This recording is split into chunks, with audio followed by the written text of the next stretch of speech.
Find out how much it'll cost to bring all airports up to speed.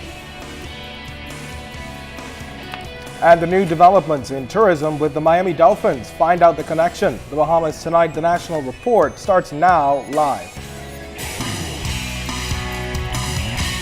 Now in HD.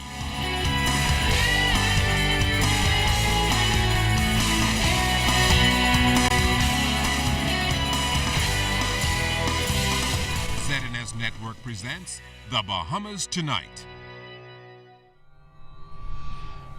This portion of the news brought to you by BTC Every Day.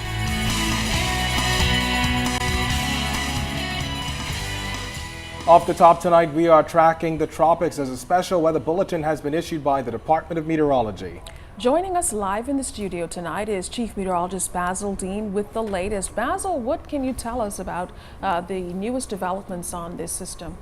Well, Keisha, we have a tropical disturbance in the tropics. It's heading our way. It has a good chance of developing. That has not happened as yet. Earlier today, we failed to find a surface circulation in this massive cloud, but a reconnaissance aircraft is in there right now as we speak, and it will bring us some additional information later on. But whatever the findings are, we expect heavy rains to spread over the Turks and Caicos Islands and the Southeast Bahamas beginning tonight and right through tomorrow, and these showers will be heavy at times. And once it gets over the waters of the Bahamas, which are very warm, we have some low wind shears in the upper level, and both of these together will enhance development come tomorrow. So it could become a tropical depression, possibly a minimal tropical storm as it moves over the Southeast Bahamas tomorrow. But the good news is we expect it to move north afterwards and then northeast, and that should keep it away from us. So we hope it follows that track. But that is all we have for now. We will have more on this system later in the newscast along with the complete weather package. So stay tuned. We'll be back. All right, thanks a lot, Basil. We've got more breaking news off the top. We can confirm that Dr. Andre Rollins is out as chairman of the Gaming Board. The acting Prime Minister, the Honorable Philip Davis, confirmed that the decision was made to relieve Dr. Rollins of his position as chairman, and a letter was drafted following cabinet consultation on the approval of the Prime Minister. The letter was delivered to the official office of Rollins. It is unclear, though, who will be in charge of the board until a new board is decided. ZNS News will continue to follow this developing story. The government has now been forced to find millions of dollars, or will be forced to find millions of dollars, to facilitate urgent upgrades to the aviation sector across the country. A report from an international consulting firm has recommended that in order to bring airports throughout the country up to standard, it will cost government more than $200 million. Now, Prime Minister Perry Christie made reference to the enormous work that as a matter of priority cannot be ignored, but that government is now faced with the burden of financing this critical need. Clint Watson has the story. We've just finished a study, Mr. Speaker, examining 28 airports run by the government of this Bahamas, and the study makes you weak, Mr.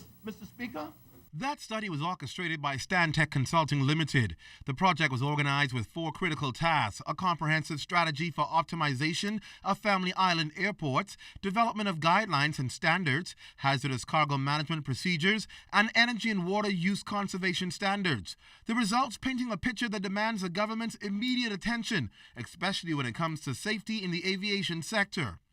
It speaks about an alarming danger posed to the traveling public by the inadequacy of certain airports. And in order to fix this shortfall, the government must come up with the cash.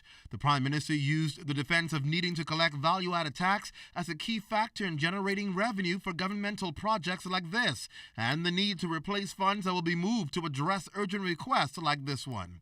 It works up just under $200 million that is necessary to fix them when tourists are coming to our country. So they could sit over there and smile and talk and say what they like.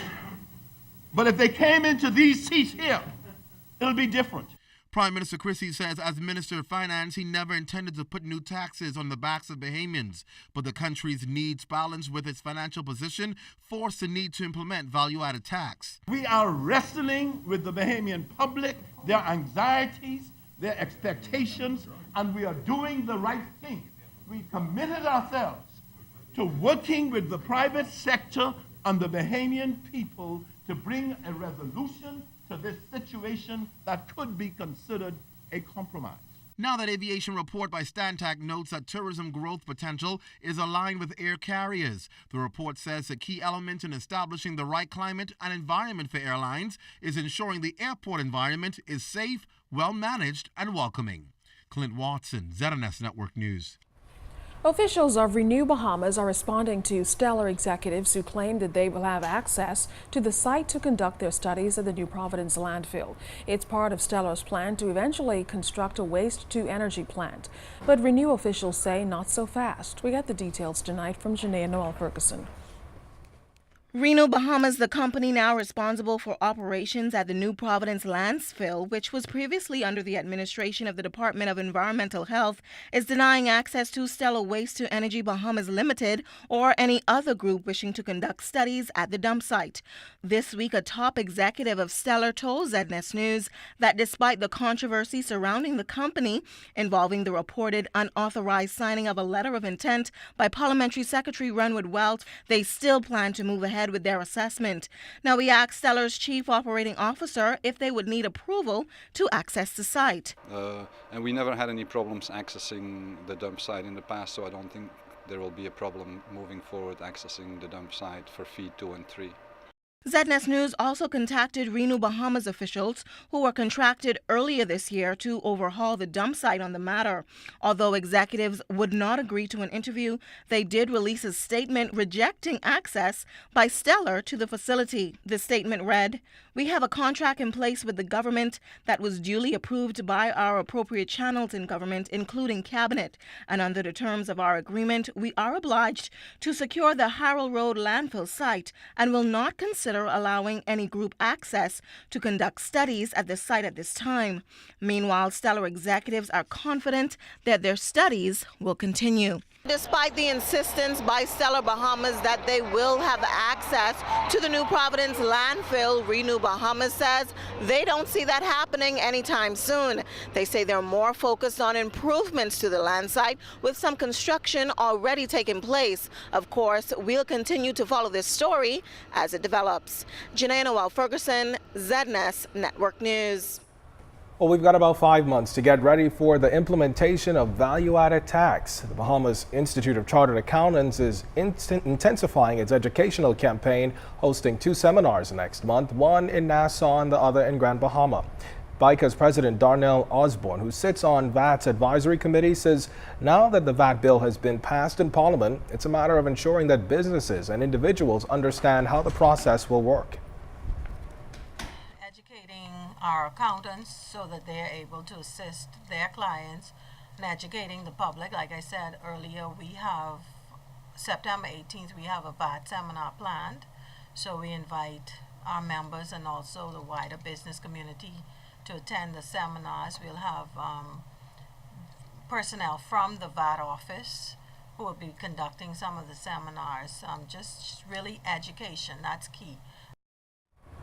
Now, Osborne says implementing VAT next year will impact BICA and its membership because there will be a greater demand for tax accounts.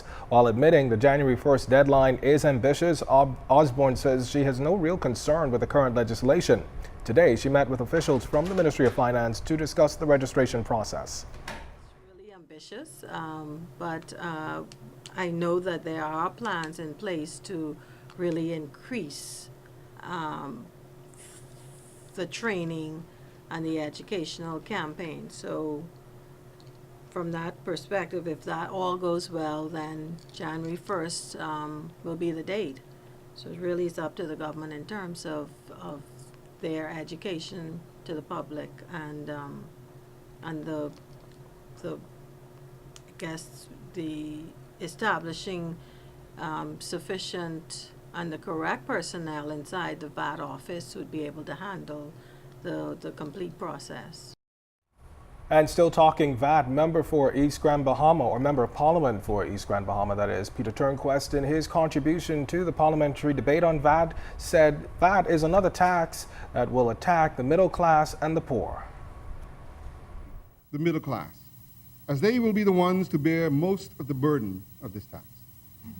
They are too rich to benefit from any social service benefits or initiatives that will be implemented to offset the effects of VAT, and too poor to cross over the economic bar that will minimize the effect on their incomes or to be insignificant as a percentage of their take-home pay.